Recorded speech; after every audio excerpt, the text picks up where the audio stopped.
इस देश के संतों, गुरुओं, महापुरुषों की विचारधारा को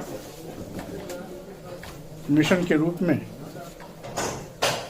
सामाजिक परिवर्तन हेतु राष्ट्रीय सोशलिस्ट समाज पार्टी के नेतृत्व में काम करने का जो संकल्प लिया गया है, उसी दिशा में आज पहले पड़ाव पर राष्ट्रीय सोशलिस्ट समाज पार्टी का विस्तार किया गया, जिसमें राष्ट्रीय सोशलिस्ट समाज पार्टी उत्तर प्रदेश के प्रदेश अध्यक्ष के रूप में हमारे पुराने मिशनरी कार्यकर्ता साथी जो लंबे अरसे तक बहुजन समाज पार्टी में पदाधिकारी भी रहे हैं, श्री सुभाष चंद्र लहरी जी को प्रदेश अध्यक्ष बनाया गया है। नाम कैसे बताती है? श्री सुभाष चंद्र लहरी जी हमारे दलित समाज से ताल्लुकात रखते हैं।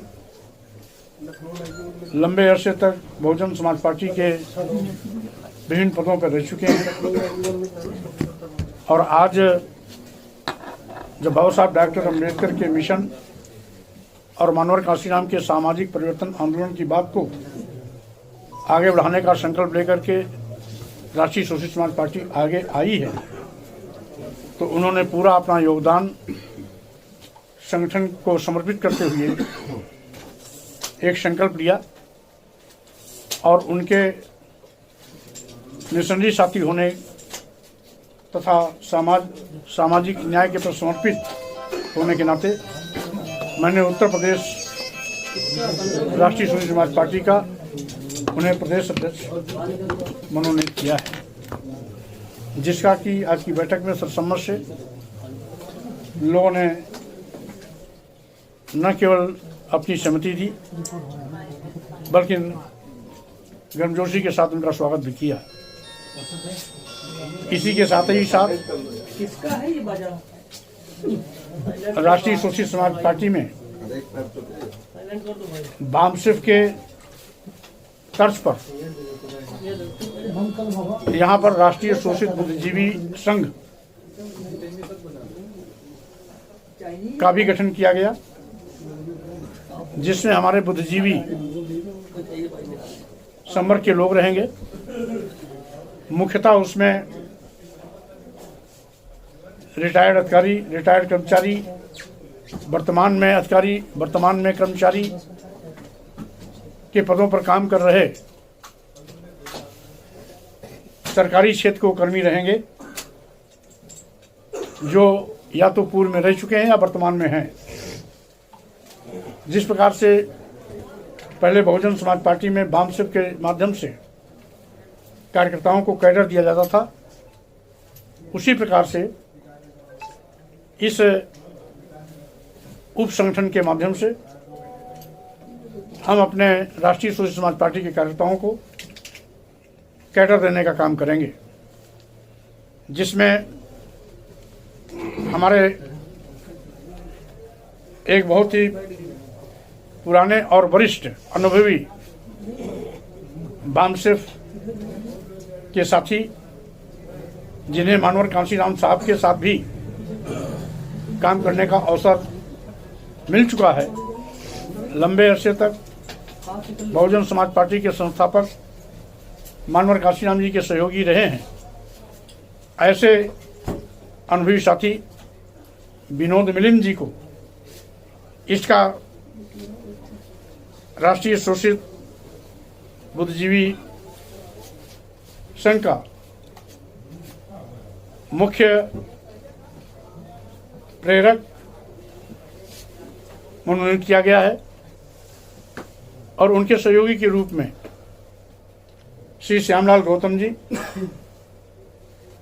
को सह मुख्य प्रेरक की जिम्मेदारी सौंपी गई है।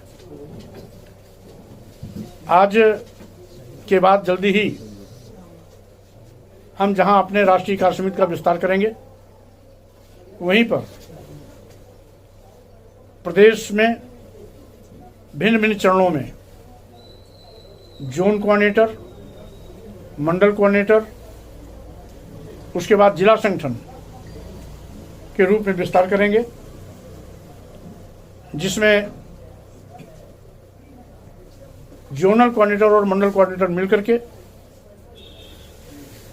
जिला इकाई के गठन की कार्रवाई को पूरा करेगा। और साथ ही साथ हमारी कोशिश होगी कि संगठन में बहुजन समाज की सूरत दिखाई पड़नी चाहिए, यानी आदिवासी, दलित, पिछड़े, वंचित, उपेक्षित, महिलाएं, आप सभी का प्रतिनिधित्व समुचित हो, अल्पसंख्यकों को भी समुचित हिस्सेदारी हो। इस बात को ध्यान में रख करके संगठन बनाया जाएगा। जैसा कि मानवर कांशीराम जी ने एक बहुत पहले नारा दिया था कि जिसकी जितनी संख्या भारी उसकी उतनी भागीदारी, उसी फार्मूले पर राष्ट्रीय सोशलिस्ट समाज पार्टी भी आगे चलेगी। क्योंकि मानवर कांशीराम के इस सामाजिक परिवर्तन आंदोलन को के ठहराव में काफ़ी लंबा समय बीत गया, क्योंकि हम लोग कभी मानवर कांशीराम जी के नेतृत्व में मिशनरी कार्यकर्ता के रूप में बहुजन समाज पार्टी में काम करते रहे हैं। तो उसको देखते हुए हम सभी लोगों ने जो भी कभी बहुजन समाज पार्टी में किसी भी पदाधिकारी के रूप में रहा, किसी भी कार्यकर्ता के रूप में रहा, किसी भी संगठन के जिम्मेदार पदों पर रहा है, उन सबको इकट्ठा करके मानवर कांशीराम के सामाजिक परिवर्तन आंदोलन को आगे बढ़ाने का काम हम सब मिलजुल के करेंगे। हम समझते हैं कि बीच में जो ठहराव आया उस कमी को जल्दी दूर करेंगे, और साथ ही साथ मानवर कांशीराम के उस सामाजिक परिवर्तन आंदोलन को, जिसको माननीय बहन जी ने नारा दे करके कि जिसकी जितनी तैयारी उसकी उतनी भागीदारी करके मानवर कांशीराम के मुख्य नारे कि जिसकी जितनी संख्या भारी उसकी जितनी भागीदारी की दिशा मोड़ दी थी, हम उस पुराने रास्ते पर चलते हुए इस वंचित, उपेक्षित बहुजन समाज को सशक्त, मजबूत बनाने की दिशा में कदम आगे बढ़ा रहे हैं। सर, 2024 में आप लोग किसको सपोर्ट करेंगे, इंडिया गठबंधन या एनडीए या मायावती जी की पार्टी, क्योंकि आप लोग का दल तो अभी नया है? देखिए, कुल मिलाकर के हमने जिस दिन पार्टी और उसका झंडा लॉन्च किया था तारकटोरा स्टेडियम दिल्ली में, उसी दिन मैंने सार्वजनिक रूप से आप सभी मीडिया साथियों के सामने इस बात को स्वीकार किया था कि चूंकि वर्तमान में इंडिया अलायंस इस देश की आवश्यकता है। ऐसी हालात में जब देश में बेतहाशा बेरोजगारी बढ़ी हो, करोड़ों नौजवान बेरोजगारी का धन झेल रहे हों, महंगाई से आम जनता की कमर टूट चुकी हो, किसानों को दोगुना लाभ दिलाने का वादा करने वाले किसानों को दोगुना लाभ दिलाना तो बहुत दूर, आज उन पर एमएसपी के नाम पर लाठियां भाज रहे हों, रास्ते में कील कांटे बिछा रहे हों, ड्रोन से उन पर आंसू गैस छोड़ रहे हों, रबर की बुलेट चलाई जा रही हो, दुश्मनों जैसा व्यवहार किया जा रहा हो, वहीं पर दूसरी ओर लघु एवं मध्यम व्यापारियों को भी आर्थिक रूप से कमजोर करने के लिए पहले जीएसटी के माध्यम से उनका धनादोहन किया गया। अब जीएसटी से संबंधित सारे मामले ईडी को सौंपकर उनकी भी पूरी कमर तोड़ने की तैयारी कर ली गई है।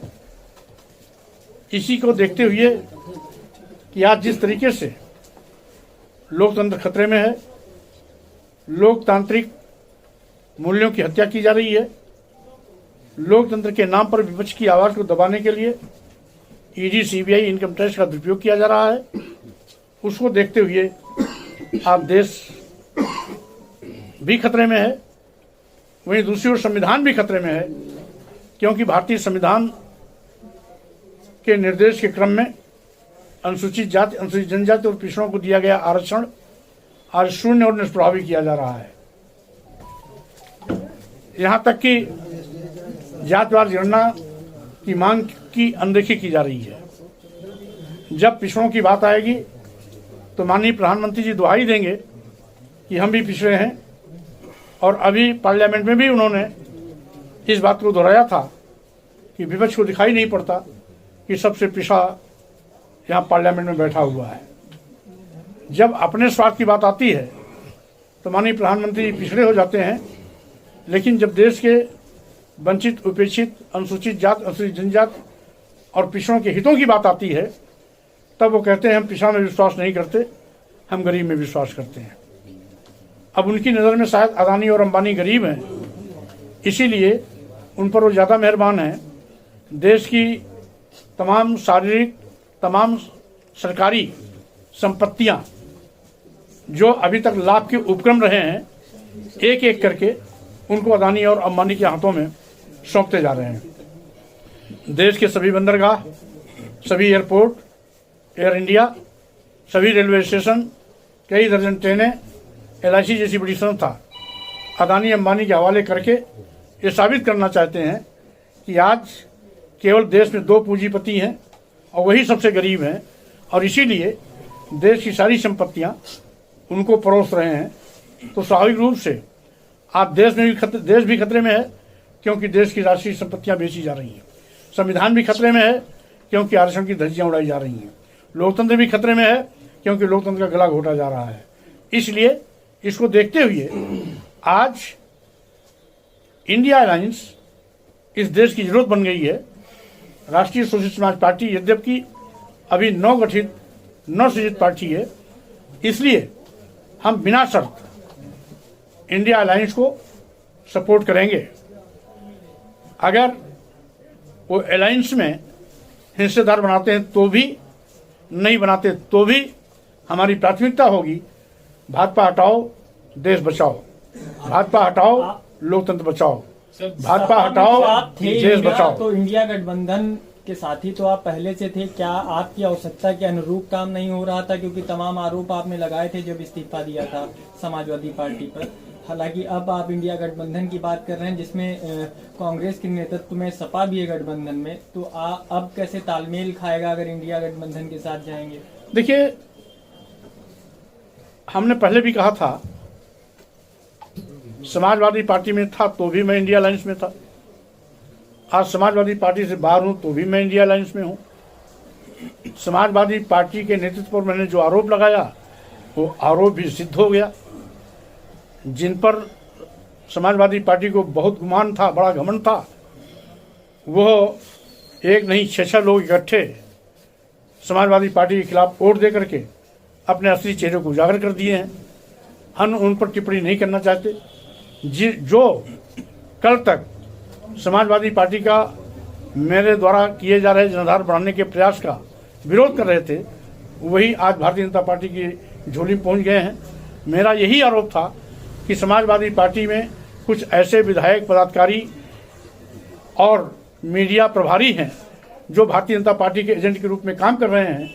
मेरा आरोप 100% उस दिन सही हो गया जिस दिन राज्यसभा के चुनाव में उनके चेहरे पे नकाब हुई। सपा से कोई मलाल नहीं है आपका? सर, बीजेपी की लिस्ट चाहिए पहली, उसमें आपको क्या लग रहा है कि पिछड़ों की और दलितों की अल्पसंख्यकों की अनदेखी की गई है? देखिए,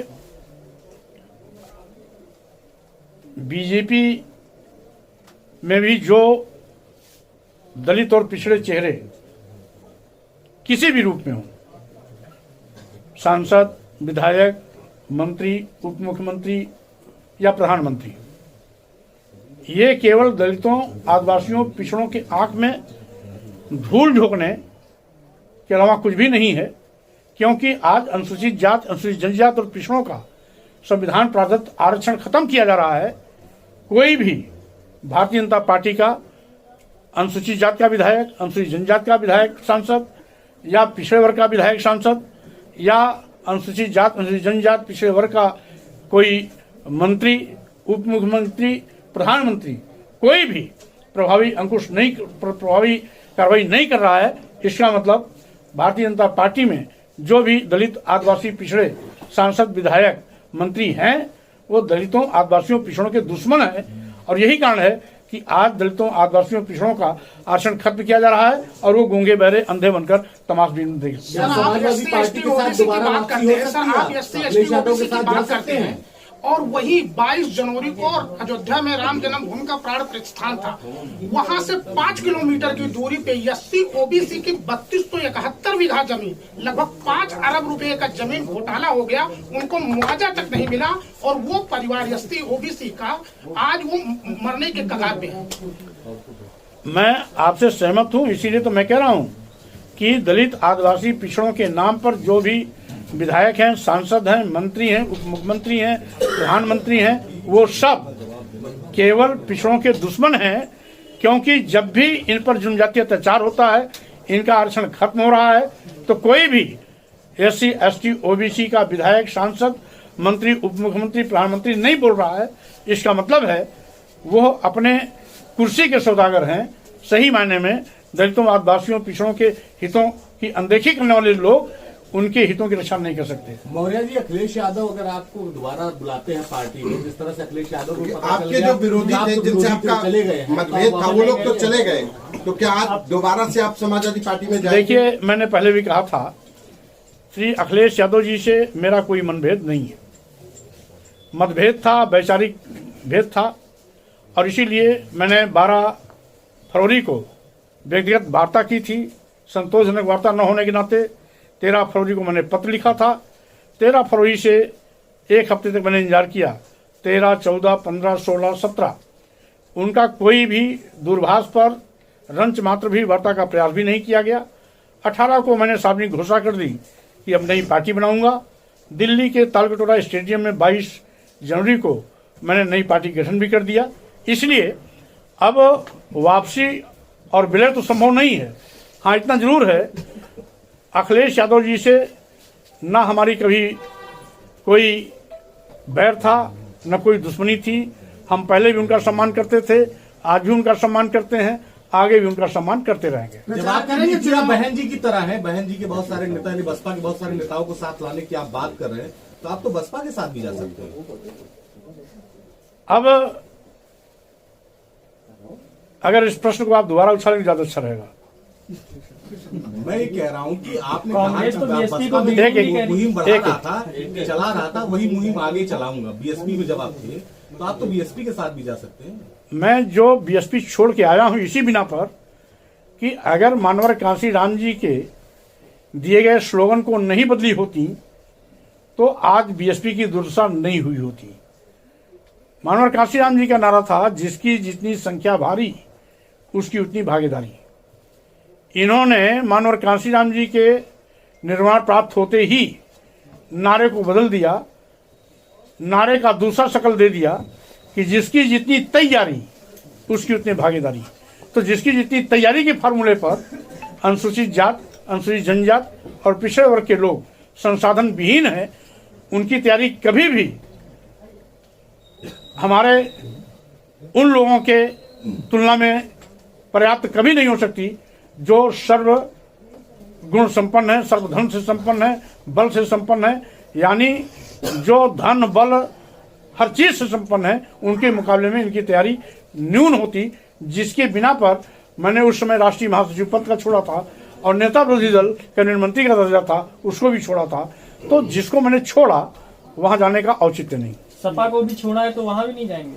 स्वाभाविक रूप से हमने पहले कही दिया, हम अलायंस में साथ रह सकते हैं, लेकिन अगर राष्ट्रीय सोशलिस्ट समाज पार्टी का गठन हो गया तो अब उस पार्टी का विलय होने का तो कोई प्रश्न नहीं, क्योंकि हम अपने महापुरुषों की विचारधारा को लेकर के इस प्लेटफॉर्म से हम आगे जाएंगे। अगर कहा जाएगा तो प्रचार करेंगे इंडिया गठबंधन के नेताओं? जब इंडिया अलायंस को हम सपोर्ट कर रहे हैं तो प्रचार से परहेज क्यों? प्रचार करेंगे, मंच पे दिखेंगे सपा। विधायकों पर जो आरोप है, भाई इंडिया अलायंस में जो भी प्रत्याशी होगा, इंडिया अलायंस का नेतृत्व जहां भी कहेगा, हर जगह मेरी सेवा उपलब्ध रहेगी। स्वामी जी, मायावती के भतीजे हैं आकाश आनंद, उनको केंद्र ने वायु श्रेणी की सुरक्षा दी, इसको कैसे देखते हैं आप, क्योंकि आप लंबे समय से देख रहे हैं कि उनकी सक्रियता है उत्तर प्रदेश में।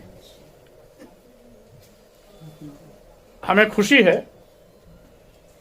कि मैं तो सुरक्षा की 2 साल से मांग कर रहा हूं, न प्रदेश सरकार का दिल पसीजा, न केंद्र सरकार का दिल पसीजा, लेकिन उन्होंने आनंद जी को वायु श्रेणी की सुरक्षा देकर के दरियादिली दिखाई। मैं इस पर खुशी इजहार करता हूं और हम समझते हैं कि इस प्रकार की जरूरतमंद सभी लोगों को सुरक्षा व्यवस्था सुनिश्चित कराना सरकार की जिम्मेदारी भी है और जवाबदेही भी है। भाजपा तो कह रही थी आपको कैबिनेट मंत्री बनाया था, भाई सुरक्षा तो आपके पास थी, आप ही छोड़ के चले गए। हाँ, आपका कहना सही है। मैंने पहले भी कहा कि मैंने कैबिनेट मंत्री पद इसीलिए छोड़ा था कि 69,000 शिक्षकों की भर्ती में पिछड़े वर्ग के और अनुसूचित जाति के चयनित अभ्यर्थियों के को नियुक्ति पत्र न दे करके उनके जगह पर सामान्य वर्ग के लोगों को नियुक्ति पत्र दिया था जो चयनित नहीं भी थे।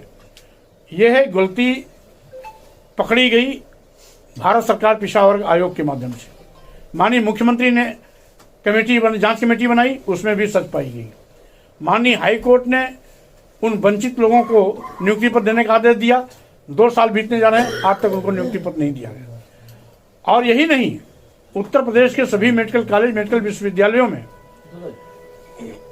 बिना किसी विज्ञापन के एक लाइन का प्रस्ताव लाकर कि चूंकि उत्तर प्रदेश के सभी मेडिकल विश्वविद्यालयों, मेडिकल कॉलेजों में बड़े पैमाने पर professor, reader, associate professor, assistant professor के पद खाली हैं, अनुसूचित जाति, अनुसूचित जनजाति और पिछड़े वर्ग के अभ्यर्थी उपलब्ध नहीं है, इसलिए सभी पदों को सामान्य रूप से भर दिया जाए, जिसका मैंने कैबिनेट में विरोध किया था।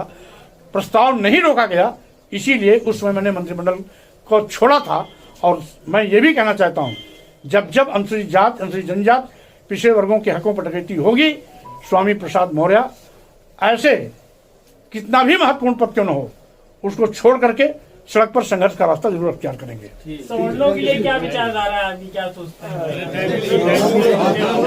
पहली बात तो ये कि यद्यपि आपको शायद यहाँ का सामाजिक ताना बाना नहीं मालूम, सामाजिक ताना बाना ये है कि भारतीय संविधान बनने के पहले, यानी अंग्रेजी हुकूमत के आने के पहले, इस देश के महिलाओं, आदिवासियों, दलितों, पिछड़ों को पढ़ने लिखने का अधिकार नहीं था। उनको गुलाम बना के रखा गया था। उन्हें सामाजिक न्याय मिला अंग्रेजी हुकूमत में, भारतीय देश आज़ाद हुआ, भारतीय संविधान बनाने का मौका मिला। भारतीय संविधान निर्माताओं ने भारतीय संविधान के माध्यम से सबको समान अधिकार दिया, जिससे कि आज आदिवासी, दलित, पिछड़े और महिलाएं भी अब पढ़ने भी लगी, कंपटीशन में बैठने लगी, सभी विकास के योजनाओं में बराबर सहभागीदार बनने लगी। तो स्वाभाविक रूप से हम किसी के विरोधी नहीं है। हम सामान्य वर्ग के लोगों के लिए भी जब EWS का आरक्षण आया है तो उसका सबने स्वागत किया, किसी पार्टी का कोई रहा हो, सबने स्वागत किया। हम सामान्य वर्ग के विरोधी नहीं है, लेकिन किसी वर्ग विशेष के हक पर डकैती डाल करके किसी को उसका भोजन करा देना, किसी का जिसका पेट भरा हुआ है उसको जबरदस्ती और खिला देना, ये गलत है, उसका मैं विरोध करता हूँ।